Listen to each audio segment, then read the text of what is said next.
time and time again that as Ohio goes, so goes the nation, and from our standpoint, we certainly understand the relevance and the importance of this great state of Ohio.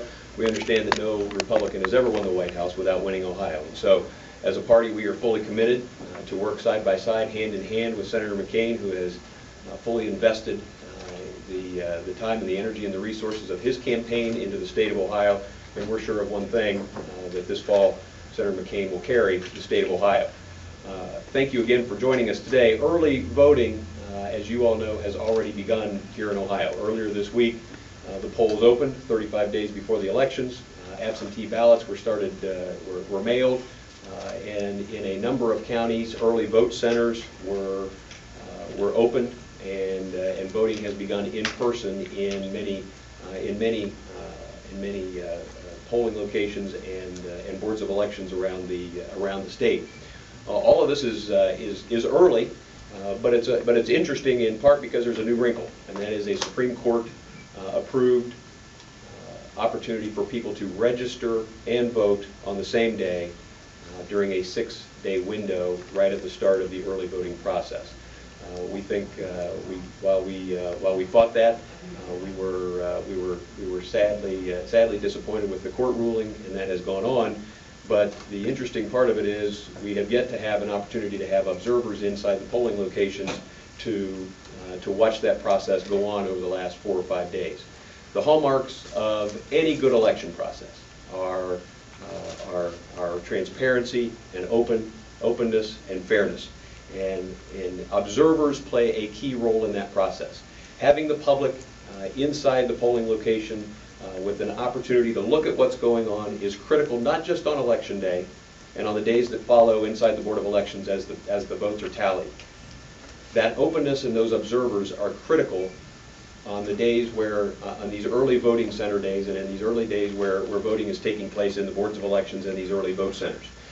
Despite our best efforts to appeal to the Secretary of State to allow observers in to watch the process, to watch that same-day registration process and the same-day voting process, to watch that absentee ballot process that's going on in many of the urban centers at early vote locations outside the boards of elections. Despite our appeals to the Secretary of State to allow us the opportunity to have observers, those requests have fallen on deaf ears. Despite the fact that the Federal District Court ruled for observers, the Secretary of State appealed to the Sixth Circuit and had that, and the Sixth Circuit ruled against observers.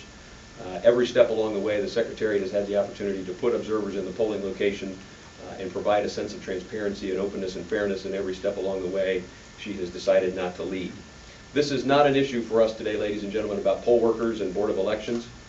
We have outstanding bipartisan county boards of elections, and I would submit that I would put our poll workers in Ohio up against the poll workers of any nation in the state. So it's not about the poll workers themselves, but this is about letting the public in. Letting the public in is a measure that is aimed at improving voter confidence. It is a measure aimed at protecting the integrity of the election. And letting voters in and letting observers in to watch this process is aimed at letting the sunshine in on a process that is the very bedrock foundation of the democracy that we all hold so dear. And yet, time and time again, calls for observers, calls for the public to be able to watch this voting process inside early voting centers has been rebuffed by Ohio's Secretary of State. We will continue to fight on this case. We will continue to fight on this cause, but it is one that we believe is important.